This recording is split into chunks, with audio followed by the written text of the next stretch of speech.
नमस्कार, India news देख रहे हैं आप और मैं हूं आपके साथ सचिन दुबे। शुरुआत करते हैं खबरों की। उत्तराखंड के नए राज्यपाल सिंह राजभवन में हुआ शपथ ग्रहण समारोह। उत्तराखंड सैनिकों की भूमि है, ऐसा उन्होंने जिक्र किया है। इस पवित्र और वीर भूमि की सेवा करना गौरव की बात है। पहाड़ों को रोजगार से जोड़कर किया जाएगा विकास। राज्य के कड़ कड़ की सेवा धर्म है, मेरा कर्म है और कहने के उन्होंने कड़कड़ को नमन भी किया है। ये बड़ी खबर हम आपको बता रहे हैं। उत्तराखंड के नए राज्यपाल ने शपथ ले ली है। ये तस्वीरें ग्रहण समारोह की। उत्तराखंड के 8वें राज्यपाल बने सिंह और राजभवन में हुआ है शपथ ग्रहण समारोह। ये बड़ी खबर। उत्तराखंड सैनिकों की भूमि है, ऐसा राज्यपाल ने जिक्र किया अपने संबोधन में। उत्तराखंड सैनिकों की भूमि है। इस पवित्र और वीर भूमि की सेवा करना गौरव की बात है।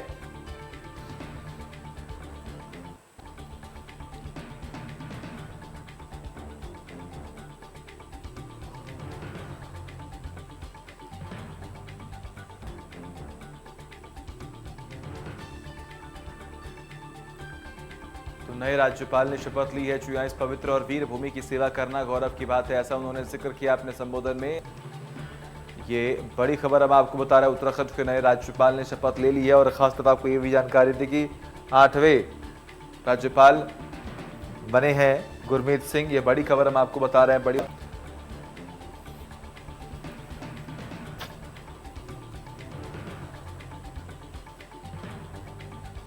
और हमारे साथ हमारे ब्यूरो चीफ प्रवीण कुमार जुड़े हुए हैं। प्रवीण, आज गुरमीत सिंह जी ने राज्यपाल पद की शपथ जो है वो ग्रहण कर ली है। ऐसे में वहां पर कौन कौन मौके पर मौजूद था, क्या पूरा कार्यक्रम रहा, कौन कौन से वो ऐसे मुख्य बातें थी जो गुरमीत सिंह ने जिक्र किया?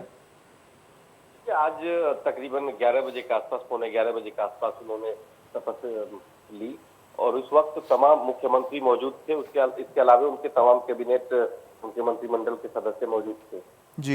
विधायक भी मौजूद थे, तमाम अधिकारी मौजूद थे। जो हाई कोर्ट के चीफ जस्टिस हैं उन्होंने उनको शपथ दिलाई। शपथ के बाद उन्होंने कहा कि उत्तराखंड में काम करने का उनको मौका मिला है, ये उनके लिए गौरव की बात है, क्योंकि 4 दशक तक उन्होंने सेना में काम किया है और एक फौजी रहते हुए उत्तराखंड में इसलिए भी महत्वपूर्ण है क्योंकि यहाँ हर घर से सैनिक है और पहले सेना में और अब सैनिकों की जमीन पर काम करने का मौका मिल रहा है। उन्होंने कहा कि ये वक्त जो है तकनीक का है और तकनीक के साथ हमें चलकर विकास की ओर अग्रसर होना होगा, छोटे छोटे व्यापार को बढ़ाना होगा। और उन्होंने कहा कि सरकार बेहतर काम कर रही है और हमारा सहयोग सरकार के साथ रहेगा। बिल्कुल, बहुत बहुत शुक्रिया आपका तमाम जानकारी के लिए। कतार नजर आप बनाए रखिए, तमाम अपडेट्स हम आपसे लेते रहेंगे। केदारनाथ जी और बद्रीनाथ जी 4 धाम हैं। गंगा जमुना का मायका है।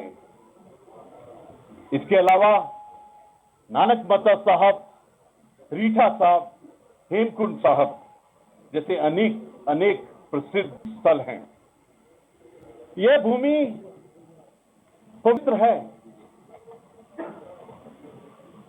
इस पवित्र भूमि की सेवा करना मेरे लिए सचमुच एक सौभाग्य है। मेरे लिए एक है कि मुझे देवभूमि और वीरों की भूमि उत्तराखंड की सेवा करने का एक विरासत रही है हमारे प्रदेश की। सैन्य परिवारों की बहुलता है,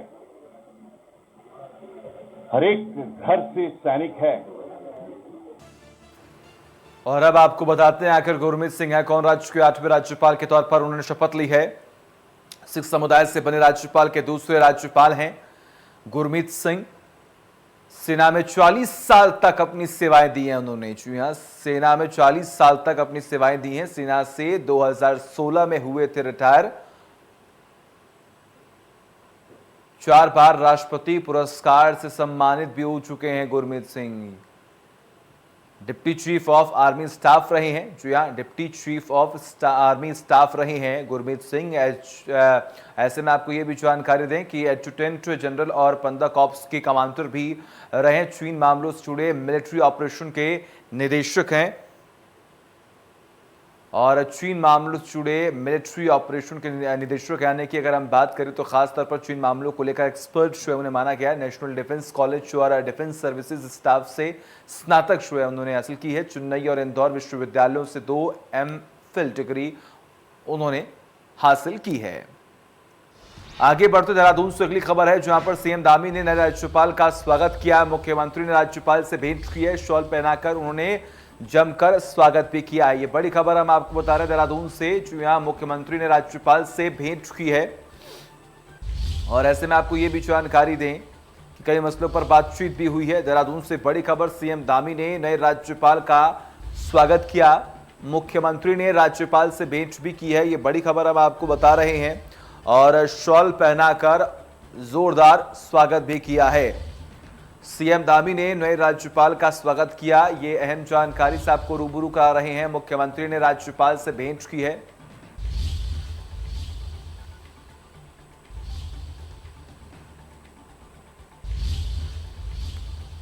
आगे बढ़ते हैं, नैनीताल लोकसभा सीट से सांसद और केंद्रीय रक्षा राज्य मंत्री, उन्होंने कई कार्यक्रमों में शिरकत की। अजय भट्ट ने ट्रांजिट कैंप में भारतीय जनता पार्टी द्वारा आयोजित आशीर्वाद यात्रा के तहत एक जनसभा को संबोधित भी किया।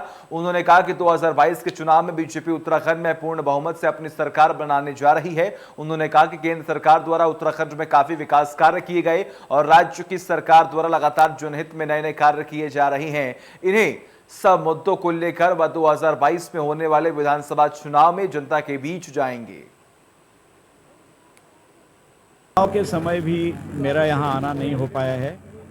मैं क्षेत्र का बहुत बड़ा आभारी हूँ कि आज उन्होंने मुझे भारत की संसद में पहुँचाया है। इसलिए लोगों के बीच में उनका आभार प्रकट करने के लिए बीच में तो हमने यात्रा निकाली थी, एक आशीर्वाद यात्रा। तो इसी किस्म से मैं आज भी आशीर्वाद लेने के लिए ही लोगों के बीच में आया हूँ। और जो यहाँ के कार्य होंगे, विकास कार्य होंगे, ये सड़क उस समय बहुत ख़राब थी, मेरे साथ हमारे मेयर साहब भी हैं। कीचड़ में लोगों ने उस समय यहाँ पर जुलूस निकाला, आज काफ़ी सुधरी हुई दिख रही है। तो इसी तरह से कोई त्रिकोणी नहीं है, भाजपा के सामने कोई विकल्प नहीं है। चाहे कोई कितना कुछ कह ले, सपने देखने के लिए किसी को मनाही नहीं है, लेकिन भाजपा अपने आप में एक प्रवाह है। आप चुनाव संचालन समिति के चेयरमैन बनने के बाद कर्नल अजय कोठियाल के काशीपुर पहुंचने पर पार्टी कार्यालय पर कार्यकर्ताओं ने आतिशबाजी छोड़कर जोरदार स्वागत किया। इस मौके पर रामनगर रोड स्थित पार्टी कार्यालय पर आपके CM candidate colonel Ajay Kothiyal ने एक प्रेस कॉन्फ्रेंस में उत्तराखंड में भाजपा और कांग्रेस पर जमकर निशाना भी साधा। कर्नल अजय कोठियाल ने कहा कि पिछले 21 वर्ष से उत्तराखंड की जनता को ये दोनों दल छलते आए हैं। पार्टी द्वारा 3 कार्यकारी अध्यक्ष बनाए जाने के सवाल पर कर्नल अजय कोठियाल ने कहा कि आम आदमी पार्टी जनता के बीच जाकर अपनी नीतियों को लागू करती है, इसलिए उत्तराखंड को संगठन के तौर पर 3 क्षेत्रों में कुमाऊं, गढ़वाल और तराई में बांटा गया। कुमाऊं से भूपेश उपाध्याय, गढ़वाल से सेवानिवृत्त IPS अनंतराम चौहान और तराई से प्रेम सिंह को कार्याध्यक्ष बनाया गया। वही उन्होंने यह भी कहा कि इस बार जब अरविंद केजरीवाल आएंगे तो जनता को सौगात देंगे। केजरीवाल जी आएंगे, हमेशा ऐसी घोषणा करेंगे कि जो उत्तराखंड के नवनिर्माण में एक बड़े स्टेपिंग स्टोन होंगे। तो इस बार अभी आ रहे हैं, आज हो गई 15 तारीख, 4 दिन और हैं। ये जरूर है कि जो घोषणा होगी वो सबके लिए बहुत अच्छी होगी, कुमाऊं के लिए, गढ़वाल के लिए, तराई के लिए, उत्तराखंड के लिए। और उत्तराखंड के नवनिर्माण के साथ ये मैसेज और देशों में भी जाएगा और प्रदेश के अलग अलग जगहों पे जाएगा कि अरविंद केजरीवाल जी आते हैं तो किस तरीके से तरतीबवार घोषणाएं करते हैं। लेकिन ये जरूर है वो उस तरीके की घोषणा नहीं करेंगे कि जैसे पहली बार केजरीवाल जी आए और उन्होंने बोला 300 यूनिट बिजली हम प्रोवाइड करेंगे। उसके बाद एक कैंपेन चला तो क्या हुआ, बीजेपी ने और कांग्रेस ने दोनों ने बोलना शुरू कर दिया मैं भी प्रोवाइड करूंगा। कोई बोल रहा है मैं 100 यूनिट करूंगा, कोई बोल रहा हो ही नहीं सकता है। वो इस तरह की घोषणाएं नहीं करेंगे। हर घोषणा को एक तरीके से सबको समझाया भी जाएगा और वो घोषणा के आगे समझाने की जिम्मेवारी है दीपक वाली भाई की।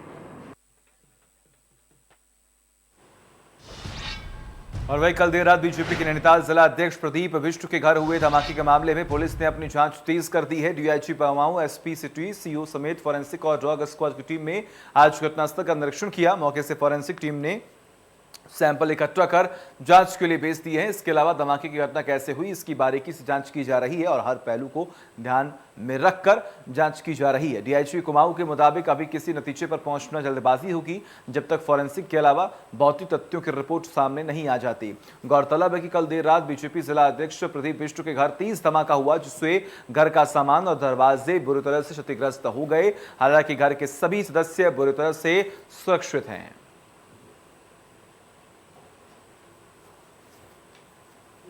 रात से ही हमारी पूरी टीम जो है पुलिस की, यहाँ तमाम आला अधिकारी और जितने भी एक्सपर्ट्स हैं यहाँ पे पूरी जांच कर रहे हैं। हमने जो है वो बीडी स्क्वाड जो है हल्द्वानी का, रुद्रपुर, उनसे भी दिखवा लिया है और अभी हमारी फॉरेंसिक की टीम भी इसमें जो है वो कुमाऊं पूरी यूनिट की टीम जो है यहाँ पर जांच कर रही है। इवन हमने आईटीबीपी के भी एक्सपर्ट्स से वो भी दिखवा लिया, उसे डॉग स्क्वाड से भी दिखवा रहे। तो सभी पॉसिबिलिटीज़ को हम इसमें जांच कर रहे हैं। अभी एक्सपर्ट्स अपनी राय देंगे। हम लोग जो है वो हर चीज़ को देख रहे हैं। इवन हम लोग जो फिज़िक्स वगैरह है उनसे भी, पंतनगर यूनिवर्सिटी के जो है उनसे भी करवा रहे हैं, ताकि इसकी जांच के लिए कैसे हुआ, फॉरेंसिक टीम से लेकर पुलिस की टीम लगी हुई है, वो जांच कर रही है, वो बताएगी कि क्या हुआ है। लेकिन मैं इतना कह सकता हूँ कि रात 11:30 बजे जब मैं घर लौटा और 5-7 मिनट बाद मैं सोया हूँगा, तो उसके ही कुछ मिनटों बाद ये घटना हुई। 11:15 बजे एक धमाके के साथ मेरी नींद खुली और मैंने देखा सब अस्त व्यस्त हो रहा था, दरवाजे टूटे हुए हैं। तो लगा कि भूकंप तो नहीं आ गया, सब लोग बाहर को खा गए। लेकिन जब देखा कि पूरे घर के सारे दरवाजे दीवारें टूट रही हैं, तो कुछ समझ में नहीं आया। तुरंत प्रशासन को इत्तला करा। प्रशासन और वही आम आदमी पार्टी की ओर से मुख्यमंत्री घोषित प्रत्याशी कर्नल अजय कोठियाल हरिद्वार पहुंचे, जहां उन्होंने दक्षिण काली पीठ मंदिर पहुंचकर मंदिर में पूजा अर्चना की और पीठाधीश्वर आचार्य कैलाशानंद गिरी से मुलाकात कर आशीर्वाद भी लिया। आचार्य कैलाशानंद गिरी ने शॉल, रुद्राक्ष की माला और नारियल देकर उनका स्वागत कर आशीर्वाद लिया। इस मौके पर कर्नल अजय कोठियाल ने कहा कि उन्होंने फौज में नौकरी की है, वह पॉलिटिशियन तो बन नहीं सकते, पर जब उन्होंने बाबा केदारनाथ धाम में काम किया तो उन्हें जरूर लगा कि बाबा ने हमसे वह काम करवाए जो सबसे ज्यादा मुश्किल थे। अब मैं उत्तराखंड नवनिर्माण की थीम पर काम करना चाहता हूं, इसके लिए मैं स्वामी कैलाशानंद गिरी से आशीर्वाद लेने यहां आया हूं और उन्होंने मुझे आशीर्वाद दिया है।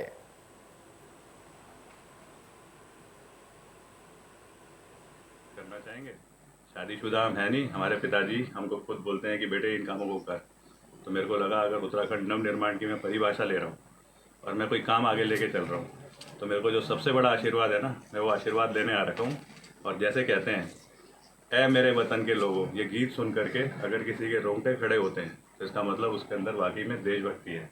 आज इस स्थान में खड़े होकर के सर के साथ में तो कर्नल अजय बहुत धार्मिक मिलनसार हैं और सभी उत्तराखंड में कर्नल साहब को आशीर्वाद दे रहे हैं, स्वीकार कर रहे हैं कि जो सत्य माँ भगवती काली का दर्शन, मेरा आशीर्वाद महापुरुषों के का बड़ा महत्व है।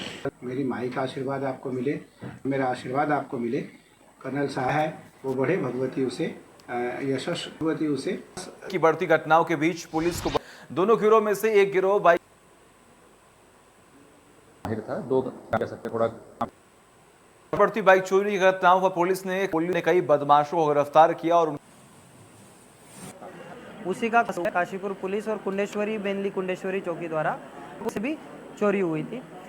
इसमें एक अभियुक्त शातिर था जो पूर्व रिहाई के पश्चात इसने बाकी लोगों की मदद से भी ये गाड़ियाँ चुराई थी, जो बेचने के ही की पता चली और पुलिस ने इन पे कार्रवाई की है। न खुलने से लोगों की हो रही परेशानी, सड़क पर गिर रहे पत्थर, लगातार गिर रहा है मलबा, जिसकी वजह से जो सड़क है जो मुख्य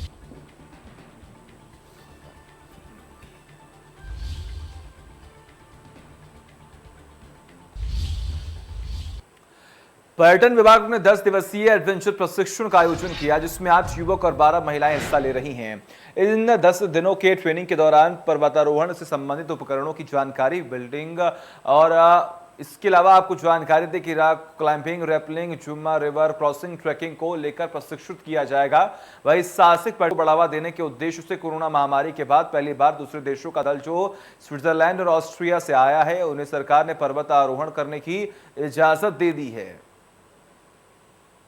हाई माउंटेन एक्सपीडिशन में आज हमारे यहाँ यूरोप में स्विट्ज़रलैंड और ऑस्ट्रिया से कुछ एक्सपीडिशन दल आया है जो कि शिवलिंग का पीक पे जाएगा, और इसके साथ ही जिला यूना से स्पॉन्सर्ड हमारे बच्चों की भी ट्रेनिंग रॉक क्लाइंबिंग आदि की आज ही उसकी शुरुआत भी कर रहे हैं। तो धीरे धीरे कोशिशें कर रहे हैं कि हम पर्यटन विभाग के जितनी भी गतिविधियाँ हैं, जितने भी उनके कोर्सेज हैं, उसको समय रहते पूरा करें। चलिए, वक्त तक छोटे से ब्रेक का खबरों का सिलसिला लगातार जारी है।